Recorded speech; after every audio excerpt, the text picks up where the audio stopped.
नमस्कार मंडळी, श्री स्वामी समर्थ. यंदाची वटपौर्णिमा 29 जून सोमवार रोजी आलेली आहे. वटपौर्णिमा का साजरी करतात तर सावित्रीने आपल्या पतीचे प्राण परत मिळवण्याकरिता यमराजाला आपल्या भक्तीने संतुष्ट केले व आपल्या पतीचे प्राण परत मिळवले. ज्या वडाच्या वृक्षाखाली तो पुन्हा जिवंत झाला तेच झाड होते वडाचे आणि तो दिवस होता ज्येष्ठ पौर्णिमेचा म्हणजेच वटपौर्णिमेचा. त्यावेळी सावित्रीने वडाची मनोभावे पूजा केली. या प्रसंगाची आठवण म्हणून आजही आपण सर्व स्त्रिया वडाच्या झाडाची मनोभावे पूजा करतो.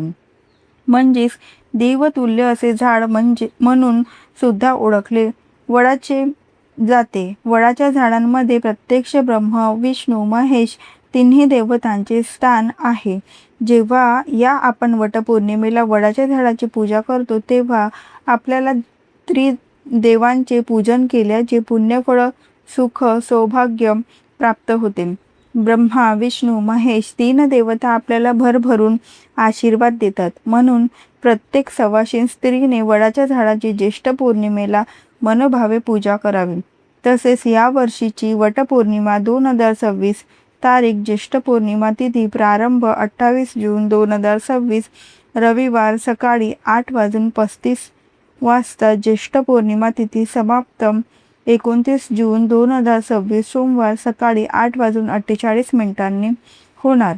उदय तिथीनुसार ज्येष्ठ पौर्णिमा 29 जून रोजी असल्यामुळे यंदा वटपौर्णिमा सोमवार 29 जून 2026 रोजी साजरी केली जाणार आहे. वटपौर्णिमा व्रतपूजा कधी करू नयेत. 28 जून 8:35 रविवार रोजी सकाळी 8:35 ही पौर्णिमा तिथी प्रारंभ होणार आहे आणि दुसऱ्या दिवशी 29 जून 8:48 ही पौर्णिमा तिथी संपणार आहे. राहू काळ 29 जून रोजी सकाळी 6:44 ते 8:27 राहू काळ आहे. शास्त्रानुसार असं म्हटलं जातं की राहू काळांमध्ये कोणतेही शुभ कार्य करू नये. त्यामुळे शक्यतो राहू काळांमध्ये वडाची पूजा महिलांनी करू नये. म्हणजेच 8:27 नंतरच पूजा करणे अनिवार्य राहील. आपल्या भोलेनाथांचा दिवस आहे. सौभाग्यवर्धक असे वटपौर्णिमाचे व्रत ठरणार आहे. सर्व महिलांनी या दिवशी लवकर उठायचं आहे आणि वडाच्या झाडाची पूजा करण्या अगोदर काही महिला काय करतात, सकाळी लवकर उठतात आणि घाईघाई करून वडाच्या झाडाची पूजा करून येत असतात. पण असं करू नका महिलांनो. सर्व काही नीट व्यवस्थित करायचं आहे. आपल्याला तर या दिवशी असं लवकर उठायचं आहे. हळद टाकून आंघोळ करायची आहे. म्हणजेच लक्ष्मी नारायण दोघेही प्रसन्न होतील. पूजाविधी, साहित्य, मुहूर्त, या दिवशी कोणत्या शुभ रंगाच्या साड्या घालाव्यात, नेसाव्यात, कोणत्या नेसू नयेत, कोणत्या रंगाच्या बांगड्या घालाव्यात, कोणत्या घालू नयेत, गरोदर महिला असतील, मासिक धर्मांच्या महिला असतील तर काय करावं, काय टाळावं, कोणते नियम पाळावेत, कोणत्या शुभ वेळी पूजा करावी व कोणत्या वेळी करू नये हे देखील सांगितलं आहे. हे आपण व्हिडिओमध्ये पाहणार आहोत. पुढे जाण्याआधी माझी तुम्हाला विनंती आहे की तुम्ही जर चॅनलवर नवीन असाल तर चॅनलला सबस्क्राईब करा आणि कमेंटमध्ये श्री स्वामी समर्थ नक्की लिहा. वडाच्या झाडाची पूजा केल्याने तिन्ही देवता प्रसन्न होतील. काही शारीरिक मानसिक त्रास असतील ते संपूर्णपणे नष्ट होतील. या दिवशी महिलांनी आंघोळ केल्यानंतर लगेच आपल्या देवघरात देवाची छानशी विधिवत पूजा करायची आहे. सोमवार आलेला आहे. आपल्या भोलेनाथांचा दिवस आहे. माता पार्वतीची सुद्धा छानशी विधिवत पूजा करा. तसेच माता लक्ष्मीची सुद्धा पूजा करा. मूर्ती असेल, फोटो असेल, पुसून घ्या. मूर्ती असेल तर छान पंचामृताने किंवा गाईच्या कच्च्या दुधाने अभिषेक करायचा आहे. मूर्ती छान देवघरात स्थापन करायची आहे आणि कुलदेवीचा मंगल कलश सुद्धा या दिवशी जरूर भरा. त्याचबरोबर देवी आईची ओटी भरायची आहे. आता तुम्ही वटपौर्णिमेला देवी आईची ओटी खणा नारळाने नाही भरली तरीही चालेल, पण गहू आणि आंबा घ्या, त्याने देखील ओटी भरली तरी चालेल. तुळशी मातेची पूजा करा. आपल्या ज्येष्ठ पौर्णिमेला, वटपौर्णिमेला गव्हाच्या ओटीला खूप महत्त्व आहे. आपण इतर वेळी अख्ख्या तांदळाची ओटी भरत असतो. यावेळी ज्येष्ठ पौर्णिमेला जेव्हा आपण वडाच्या झाडाजवळ ओटी ठेवतो तेव्हा किंवा 5 बायकांना ओटी पौर्णिमेला जेव्हा आपण वडाच्या झाडाजवळ ओटी ठेवतो किंवा 5 बायकांना ओटी भरतो आंब्याने, तेव्हा गव्हाला खूप महत्त्व आहे. महिलांनो, या दिवशी गव्हाचाच वापर करा. आपल्या कुलस्वामिनींची ओटी भरताना, तुळशी मातेजवळ ओटी ठेवताना किंवा वडाच्या झाडाखाली ओटी भरताना, 5 बायकांची ओटी भरताना तुम्ही मोठमोठे असे गहू वापरायचे आहेत. तांदूळ वापरू नका. गव्हाला खूप महत्त्व आहे. सोन्यासारखं सुख ऐश्वर्य तुमच्या ओटी देवी आई साक्षात लक्ष्मी माता देखील देईल, म्हणून गव्हाचाच वापर करायचा आहे. वडाचे झाड हे धार्मिकरित्या जितके महत्त्वाचे आहे तितके शास्त्रीय दृष्ट्या वडाचे झाड 100 वर्षापेक्षा जास्त काळ जगते. यासुद्धा त्यांचे सौभाग्य म्हणजेच पतीला दीर्घ आयुष्य लाभण्यासाठी हे व्रत मनभावे करत असतात. वडाचे झाड हे 100 वर्षांपेक्षा जास्त दिवस जगते.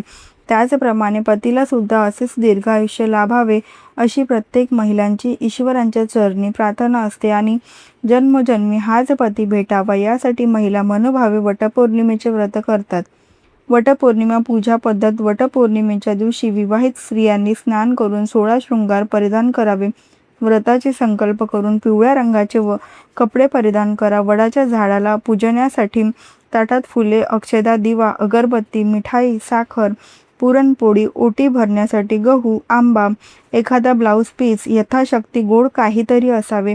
आंबा, हळदी कुंकू यासारखे गोष्टी ठेवा. वडाच्या झाडाला पाणी टाकून रक्षासूत्र बांधून 7 वेळा प्रदक्षिणा मारा. पतीच्या दीर्घायुष्यासाठी मनोभावे प्रार्थना करा.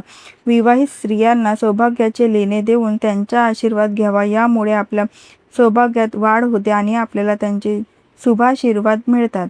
वटपौर्णिमा कोणती साडी नेसू नये ते बघूया आपण. 1. वटपौर्णिमेच्या दिवशी हिरव्या रंगाची साडी जर महिलांना तुमच्याकडे असेल तर अवश्य परिधान करा. सुख सौभाग्याचे प्रतीक आहे हिरवा रंग. हिरवा रंग देवी आईचा आवडता बहरलेला शुभ रंग आहे, म्हणून हिरवा रंग जास्त हिरवा रंग जर परिधान केला तर सुख सौभाग्यात वाढ होईल. त्याचबरोबर तुमच्याकडे लाल रंगाची साडी असेल, पिवळ्या रंगाची हळदी कुंकवाचा शुभ रंग आहे. प्रत्यक्ष माता लक्ष्मी, श्री हरी विष्णू, आपल्या गणपती बाप्पा यांचा प्रिय रंग आहेत, म्हणून हे सुद्धा रंग तुम्ही परिधान करू शकता. त्याचबरोबर केशरी रंग आनंदाचा उगवत्या सूर्यासारखा तेजस्वी रंग आहे. केशरी रंग म्हणजेच ऑरेंज कलरची साडी असेल तुम्ही ती परिधान करू शकता. परंतु या दिवशी चुकून सुद्धा काळा रंग, पांढरा रंग या दिवशी परिधान करू नका. तसेच मासिक पाळीत वापरलेली साडी चुकूनही वटपौर्णिमेला घालू नये आणि सुतकमध्ये वापरलेली साडी देखील वटपौर्णिमेला घालू नये.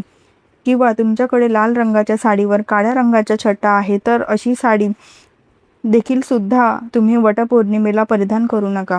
पूजा झाल्यावर सुद्धा वटपौर्णिमेच्या दिवशी काळा आणि पांढरा रंग असलेले तुम्ही घरचे कपडे देखील या रंगाचे परिधान करू नका. सोमवार आलेला आहे. वटपौर्णिमा शुभच रंग आपल्याला परिधान करायचे आहेत. हिरवा रंग परिधान करा, लाल रंग परिधान करा, पिवळा, ऑरेंज, गुलाबी, जांभळा कलरच्या साड्या आपण परिधान करू शकतो. तुम्ही वांगी कलरची साडी असेल तुमच्याकडे ती सुद्धा तुम्ही परिधान करू शकता. त्याचबरोबर महिलांनो, हिरव्या काचेच्या बांगड्या सौभाग्यवती स्त्रियांनी या दिवशी हातात नक्की घाला. आधीच्या असतील तुम्ही 4 दिवसात वगैरे वापरलेले असतील, कुठे गेलेले असतील तुम्ही सुतकात वगैरे, तर मी म्हणेल या बांगड्या अशा बांगड्या काढून टाका आणि वटपौर्णिमेच्या दिवशी छान नवीन बांगड्या घ्या. जरी कमी भरल्या तुम्ही 6 भरल्या तरीही चालेल. कपडे मात्र 4 दिवसात वापरलेले वगैरे कपडे असतील तर असे कपडे घालून चुकवून सुद्धा महिलांनी वडाची पूजा करू नका. वडाची पूजा करताना वडाच्या झाडाखाली जाऊनच पूजा करायची आहे. फांद्या वगैरे तोडून आणलेल्या आहेत आणि तुम्ही त्याची पूजा करतायत तर असं करू नका. तुम्हाला जर वडाचे झाड लावायचं असेल, वडाचं तुम्ही नवीन झाड घेऊन या आणि झाडाची पूजा केली आणि नंतर ते झाड तुम्ही एखाद्या गार्डनमध्ये तुमच्या घराजवळ लावलं तर अतिशय उत्तम. पण फांद्यांची पूजा करू नका. फांदी तोडण्याची चूक अजिबात करू नका. या दिवशी आपल्याला झाडाचीच पूजा करायची आहे. बऱ्याच महिला फांद्याची पूजा करतात, पण चुकून सुद्धा असे करू नका. फांदी तोडायचं नाही, झाडाचीच पूजा करायची आहे. बघा, बऱ्याच ठिकाणी झाड असतात, आपण झाडाखाली जाऊनच पूजा करायची आहे. या दिवशी कुणाचा अपमान करू नका, कुणाला कमी लेखू नका. कोणत्या रूपाने देवी आई आपल्या घरी येईल आणि आपल्याकडून पाहुणचार घेऊन जाईल, मानसन्मान करून जाईल, सांगता येत नाही. म्हणून प्रत्येक स्त्रीचा आपण मानसन्मान करायचा आहे. कुणाचाच अपमान होणार नाही याची प्रत्येकाने काळजी घ्यायची आहे. मांसाहार, मद्यपान होणार नाही याची काळजी घ्या. जेवढी झाडं लावता येईल तेवढी आपण झाडे लावा. या दिवशी एक का होईना प्रत्येकानं वडाचे झाड लावा. तुळस लावता आली तर तुळस लावा किंवा इतर झाडं लावायचे असेल तुम्हाला तर अतिशय शुभ दिवस आहे. वटपौर्णिमेच्या दिवशी आपल्याला घरात शांतता राहील याची प्रत्येकाने काळजी घ्यायची आहे. महिला नियमन शांत ठेवा आणि अगदी प्रसन्न ठेवा. प्रसन्न मनाने केलेली पूजा असू द्या, व्रत, उपवास फळं देऊन जातं, म्हणून शांत आणि प्रसन्न मन ठेवा. या दिवशी तर वडाच्या पूजेसाठी काय साहित्य लागणार आपल्याला तर 2 हिरव्या बांगड्या लागणार आहेत. आपल्याला सिंदूर, 1 गडसरी अत्तर, कापूर, पंचामृत, दूध, पंचामृत नसेल तर कच्चं गाईचं दूध, पूजेचे वस्त्र, विड्याची पान, सुपारी, पैसे, गूळ खोबऱ्यांचा नैवेद्य, आंबे, दुर्वा आणि गहू आणि फूल वगैरे घ्या. तुम्हाला जर वडाच्या झाडाला एखादा हार घालायचा असेल तर तुम्ही हार घेऊ शकता. यावर सर्व वस्तूंची आपण नेहमीच पूजा करतो. आपल्याला सर्व महिलांना माहीत आहे. प्रथम आपण गणपतीची सुपारी मांडून स्थापना करायची आहे. पहिल्यांदा वडाच्या झाडाखाली गेल्यानंतर पहिल्यांदा गणपती मांडायचा आहे. तुम्ही विड्याचे 2 पान मांडायचे आहेत, त्यावर सुपारी ठेवायची आणि गणपती बाप्पाची आपल्याला प्रथम पूजा करायची आहे. हळद, कुंकू, अक्षता, फुलं, दुर्वा वाहून पंचोपचार पूजा करायच्या आहेत. नंतर आपल्याला वडाच्या झाडाला थोडं दूध किंवा पंचामृत किंवा पाणी अर्पण करायचं आहे. हळदी, कुंकू, फूल वाहून पूजा करायची आहेत आणि नंतर आपल्याला सुत्या गुंडाळायचा आहे. सौभाग्याचा अलंकार आणलेला असेल तुम्ही सौभाग्याचा अलंकार अर्पण करायचा आहे. मुठभर गहू आणि तुम्हाला आंबा याची ओटी ही सावित्री मातेसाठी तुम्हाला वडाच्या झाडाखाली भरायची आहे. तुम्ही जशी दरवर्षी पूजा करता पंचोपचार तुमच्या पूजा करायची आहे. जन्मोजन्मी हाच जोडीदार मिळावा. जोडीदारासोबतचे आयुष्य सुखाचे, समृद्धीचे, आरोग्याचे आणि भरभराटीचे जाव हीच ईश्वर चरणी प्रार्थना करा. नंतर तुम्ही काही खाल्लं तरी चालेल. काही महिला काय करतात, वटपौर्णिमेच्या दिवशी संपूर्ण दिवस रात्र छान उपवास करतात आणि दुसऱ्या दिवशी उपवास सोडत असतात. आता तुमची जशी परंपरा आहे, काही ठिकाणी वडाची पूजा केल्यानंतर लगेच घरी गेलात की लगेच उपवास सोडतात, तर काही ठिकाणी संपूर्ण दिवस रात्र उपवास करतात. 4 दिवस किंवा गरोदर स्त्रियांनी फक्त लांबून नमस्कार करून आपल्याला पतीला उदंड आयुष्य, आरोग्य, सुख, शांतीसाठी प्रार्थना करायची आहेत. पूजा करू नका. जर तुमचा 7वा, 8वा, 9वा महिना चालू असेल तर चुकून सुद्धा वडाच्या झाडाला फेऱ्या मारू नका, नाहीतर पोटातील बाळाला कालसर्पदोष लागण्याची शक्यता जास्त असते. गरोदर महिलांनी पुढील वर्षी पूजा करायची आहे, या वर्षी पूजा करू नका. आणि 1 ते 6 महिने झाले असतील तर तुम्ही वडाच्या झाडाखाली तर मग तुम्ही हळदी, कुंकू, फूल वाहून वडाच्या झाडाखाली नमस्कार केला तरीही चालेल. कुणाची ओटी भरू नका तुम्ही आणि कोणाकडून ओटी भरूनही घेऊ नका. तुम्हाला जर कोणी ओटी दिली तर घेऊ नका. शक्यतो पूजा करण्यासाठी जाऊच नका. पण चुकून गेला तर फेऱ्या मारू नका. कोणाकडून ओटी घेऊ नका. फक्त आपला जो दोरा आहे, सूत आहे, तो जो वरच्या झाडाला गुंडाळायचा असतो तो सूत फक्त तिथे अडकवून या. म्हणजेच त्याच्यातील दोरांमध्ये अडकवा आणि गुंडी आणि तशीच खाली सोडा. गरोदर महिलांनी हे नियम जरूर पाळायचे आहेत. आता महिलांनो, आपण सर्व स्त्रिया वडाच्या झाडाखाली वटपौर्णिमेला पूजनासाठी गेल्यानंतर एकीचा सूतगुंडी दुसरीला देऊ नका. ही चूक अजिबात करू नका.